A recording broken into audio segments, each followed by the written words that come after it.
മമ്മൂക്ക, ലാലേട്ടൻ, അതുപോലെ ഫഹദ് ഫാസിൽ എന്താണ് തകർക്കാനുള്ളത് അതിൽ പറയാൻ പറ്റും? ഇതേപോലെ ആക്ഷൻസ് ഒക്കെ അതിൽ കാണാൻ പറ്റുമോ? ഞാനൊരു 3 ദിവസം മാത്രമേ അഭിനയിച്ചിട്ടുള്ളൂ. എൻ്റെ പോർഷൻസ് അവരുമായിട്ടുള്ള കോമ്പിനേഷൻസും കാര്യങ്ങളൊക്കെ ചെയ്യാൻ പോകുന്നേ ഉള്ളൂ. തീർച്ചയായിട്ടും മലയാള സിനിമയ്ക്ക് അഭിമാനിക്കാവുന്ന ഒരു സിനിമ തന്നെയായിരിക്കും. കാരണം അത്രയ്ക്ക് നല്ല നമുക്ക് മലയാള സിനിമയെ ലോക സിനിമയ്ക്ക് മുന്നിൽ കാണിക്കാൻ പറ്റുന്ന രീതിയിലുള്ള ടാലൻറ്റുകൾ സിനിമയുടെ മുന്നിലും പുറകിലും ഉണ്ട്, അല്ലെങ്കിൽ കൂടെയുണ്ട്. അപ്പോൾ തീർച്ചയായിട്ടും നിങ്ങളെപ്പോലെ തന്നെ ഞാനും എക്സൈറ്റഡ് ആണ്. മഹേഷ് എന്ന് പറയുമ്പോൾ നമുക്കറിയാം ടെക്നിക്കലി ഏതെല്ലാം രീതിയിൽ ഒരു സിനിമയെ ഹൈയിലേക്ക് കൊണ്ടുവരാനായിട്ട് സാധിക്കാൻ കഴിവുള്ളൊരു വ്യക്തിയാണെന്നുള്ളത്, അല്ലെങ്കിൽ ടെക്നീഷ്യനാണെന്നുള്ളത്. തീർച്ചയായിട്ടും ആ ഒരു ടെക്നിക്കൽ എക്സ്പെർട്ടീസ് സിനിമയിൽ കാണാൻ സാധിക്കും. ഓഫ്കോഴ്സ് അത് ഇതുവരെ നമ്മളങ്ങനെ കണ്ട് പരിചിതമല്ലാത്ത ഒരു ടെറൈൻ അല്ലെങ്കിൽ ഒരു ബാക്ക് ഡ്രോപ്പിനാണ് പറഞ്ഞു പോകുന്നത്. അത് തീർച്ചയായിട്ടും ഒരു എക്സൈറ്റിംഗ് എക്സ്പീരിയൻസ് തന്നെയായിരിക്കും സിനിമ ലവേഴ്സിന്. പ്രത്യേകിച്ച് അത് തിയേറ്ററിൽ തന്നെ വന്ന് കാണേണ്ട ഒരു സിനിമയാണ് എന്നുള്ളൊരു കാര്യം അടിവരായിട്ട് പറയുന്നത്. ഈ കണ്ടുവരുന്ന പടങ്ങളൊക്കെ ഫുൾ ആക്ഷൻസ് ആണ്. അപ്പൊ ഇനി വരാനുള്ള പടങ്ങളും ചാക്കോച്ചന്റെ ഒരു ആക്ഷൻ ആണോ? ഞാനിപ്പോൾ ചെയ്യുന്നത് രതീഷ് പൊതുവാളുടെ എന്നാ കേസുവിന് ശേഷം ഒരു ഫുൾ ലെങ്ത് ഒരു സിനിമ ഞങ്ങൾ ചെയ്യുകയാണ്. ഒരു ദുരൂഹ സാഹചര്യത്തിൽ എന്നുള്ളതാണ് സിനിമയുടെ പേര്. അതിൽ കുറച്ചുകൂടെ ഒരു ഫണ്ണും സെറ്റയറും അത്യാവശ്യം ഒരു പൊടിക്ക് ആക്ഷനും കാര്യങ്ങളൊക്കെ ഉണ്ട്. പക്ഷെ അൾട്ടിമേറ്റ് ഔട്ട് ആൻഡ് ഔട്ട് ഒരു കുറച്ചും കൂടി ഒരു ഹ്യൂമറും കാര്യങ്ങളൊക്കെ ഉള്ളൊരു സിനിമയായിരിക്കും. അതിൽ ദിലീഷ് പോത്തൻ, സജിൻ ഗോപു, നമ്മുടെ ബെഞ്ചമിൻ ബോയ്സ് ഡയറക്റ്റ് ചെയ്ത ചിദംബരം അഭിനയിക്കുന്നുണ്ട്. പിന്നെ ജാഫർ ഇടയ്ക്ക്, സുധീഷ്, ഇങ്ങനെ ഒരു പറ്റം നല്ല ടാലന്റുകളുണ്ട്. തീർച്ചയായിട്ടും അത് വേറെ രീതിയിൽ ആൾക്കാരെ എന്റർടൈൻ ചെയ്യുന്ന ഒരു സിനിമയായിരിക്കും.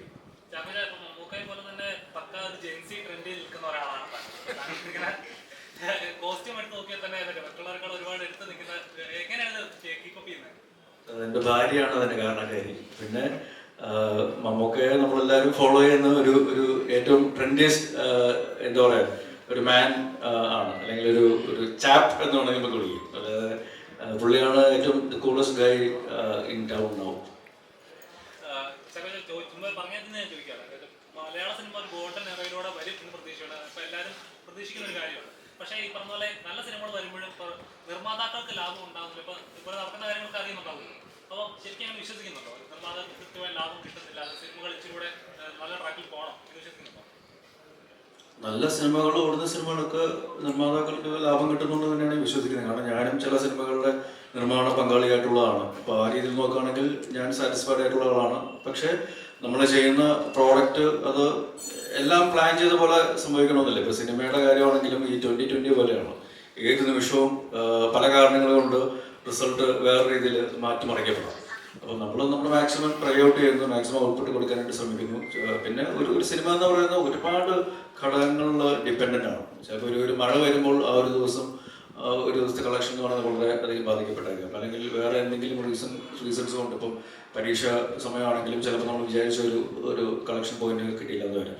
പക്ഷെ അതെല്ലാം ഓവർകം ചെയ്യുന്ന രീതിയിലുള്ള വേറെ മാർക്കറ്റിംഗ് അല്ലെങ്കിൽ ഇൻകം ജനറേറ്റ് ചെയ്യുന്ന പല വേറെ ഏരിയാസ് ഉണ്ട്. അപ്പം അതും കൂടെ ഹൈലൈറ്റ് ചെയ്ത് അതും കൂടെ നമ്മൾ മാക്സിമം എക്സ്പ്ലോർ ചെയ്യാൻ നോക്കുക. പക്ഷെ അൾട്ടിമേറ്റ്ലി നല്ല സിനിമ, ക്വാളിറ്റി സിനിമ, ആൾക്കാരെ എൻ്റർടൈൻ ചെയ്യാൻ പറ്റുന്ന സിനിമ കൊടുക്കുകയാണെങ്കിൽ തീർച്ചയായിട്ടും എല്ലാവർക്കും അത് ഗുണകരമാകും.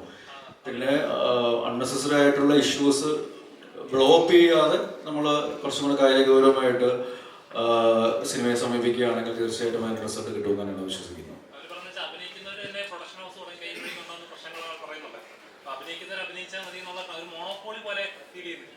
ഇതെല്ലാം ഓരോരുത്തരുടെ വ്യക്തിപരമായ അഭിപ്രായങ്ങളുണ്ടാവും, സംഘടനാപരമായിട്ടുള്ള അഭിപ്രായങ്ങളുണ്ടാവും. പക്ഷെ അതെല്ലാം മാറ്റുന്ന രീതിയിൽ ഓഫീസ് റൗണ്ട് ഡ്യൂട്ടി നിങ്ങൾ ഓടിച്ച് കാണിച്ചാൽ ഇതൊക്കെ സോൾവ് ആവുമെന്നാണ് എനിക്ക് തോന്നുന്നത്. അപ്പം അതുകൊണ്ട് തീർച്ചയായിട്ടും ഓഫീസ് റൗണ്ട് ഡ്യൂട്ടി നിങ്ങൾ തിയേറ്ററിൽ വിജയിപ്പിക്കേണ്ടത് നിങ്ങളുടെ കൂടെ ഒരു ഉത്തരവാദിത്തമാണ് എന്ന് ഓർമ്മിപ്പിക്കുന്നു. Anyways thank you. കാരണം ഒരുപാട് സന്തോഷമുണ്ട്.